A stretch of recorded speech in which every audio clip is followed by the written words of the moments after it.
learning, which is nearly impossible in a traditional rote learning environment. Curriculum needs to be open, meaning all stakeholders, including students and parents, will know where the students are at any point of time in their learning journey. I had the privilege of founding Masters Academy and College, and the vision that I had was derived from my basic dissatisfaction with the education in Canada. Over the years, we have been able to demonstrate that by transforming the system, that we can actually massively improve the learning of students. And for that, we have developed a model of education we call profound learning. As you can see, there's 4 layers or 3 layers to this cake. And how do you put the ownership of learning into the hands of students? And how do you gain high level of mastery using the latest neuroscience? And how do you create conditions for students to become designers and creators of their future? And ultimately, we have the icing on the cake around students, who are they becoming, and looking at character development and future-ready skills. And so we have been able to demonstrate over the years that by changing the system, we can massively change the variation of the curve. Today, in Canada, we have 4 times the students reaching academic excellence than is the norm in Alberta. Because we've actually recognized and we believe actually that all students are gifted. And by shifting the curve or changing the system itself, we can dramatically change the overall performance. And so when we begin to look at this model of looking at obsolescence, what if we can invite in a few hundred early adopter schools and begin to move them towards system transformation, begin to introduce them to the future-ready models of education, the shift of the structures of learning, as I've described previously. By having a few thousand of these schools, you can create a magnet, an attractor that begins to pull the system towards itself. And we can create a world-leading model through private and public partnerships. Well, the good news is that we've already started the process. I had the privilege of speaking here in Nigeria in Lagos Education Summit, July 18th and 19th in 2012. And what I experienced there really changed my life.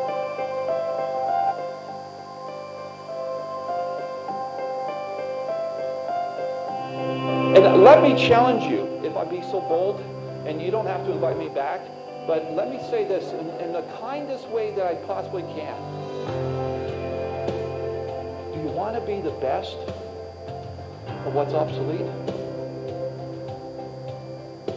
Or do you want to stretch into something that is fundamentally different? You've got a chance to do that.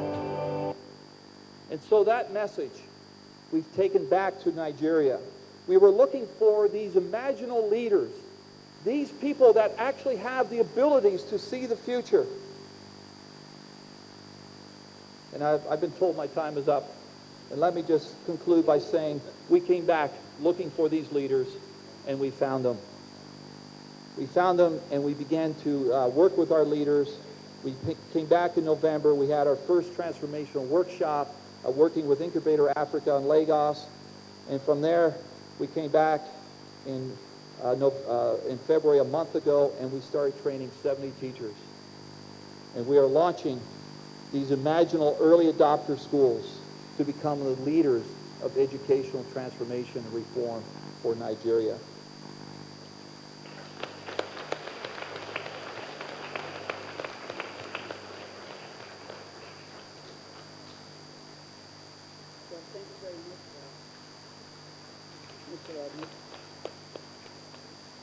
Well, it appears we're not alone in this problem of education, but it looks as if we are in more dire straits than the rest of the world. Our ranking, not very encouraging, but the beauty of it is we can start doing something about it.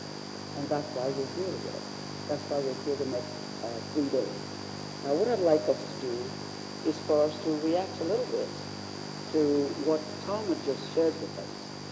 He talks about dramatic transformation. Now, he speaks about dramatic transformation. Are we ready for it?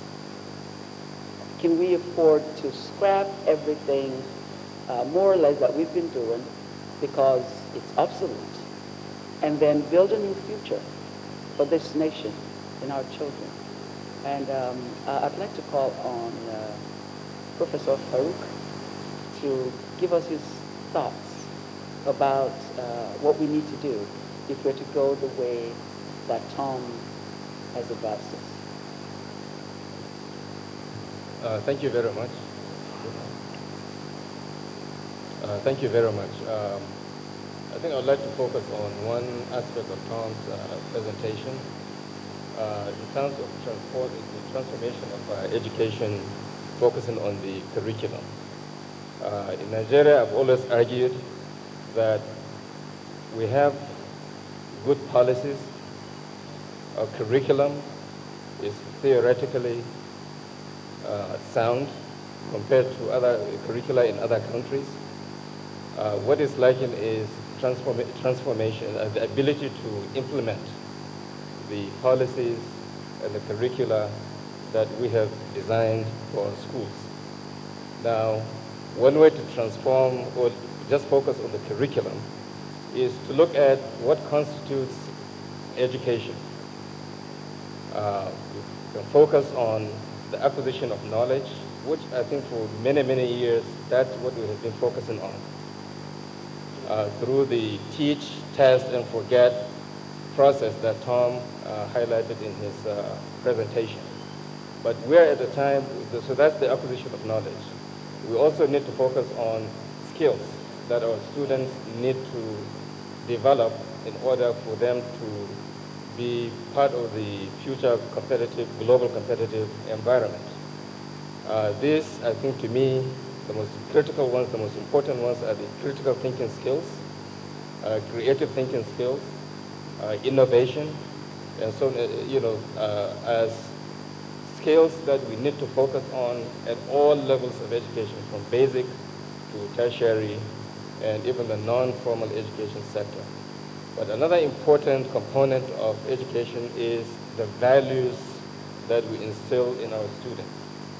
And many of us that were products of education in Nigeria in the 60s and before, always go back and relish the kind of educational experiences that we had, because the education was rooted in our values. We identified certain core values that are needed in order for a person to be a complete person. So we provide holistic education. And no matter what we do, if we build 10,000 classrooms, 100,000 schools, but we don't look at this aspect of the curriculum, I think we'll continue to face the same challenges that we are still facing in the country. And this is also linked to the issue of quality, equity, and access. Thank you very much. I saw Pastor Sam nodding when you spoke about values. Do you want to speak to that? How do we build the values into a future-ready curriculum? Thank you very much.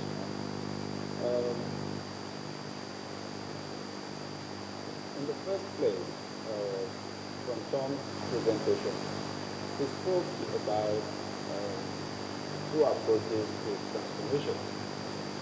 If the system is broken, he said fix it. If it's obsolete, you need to change it. And he says that the basic requirement there is vision.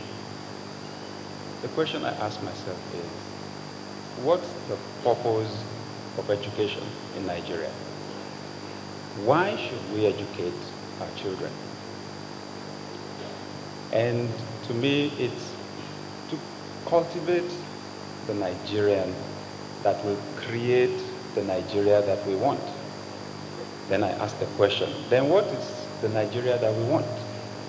Do we have a clear vision of what we want Nigeria to look like in the future? Vision is critical. When you have that vision, then you need the values that will control people's behavior. Without values, we won't have value.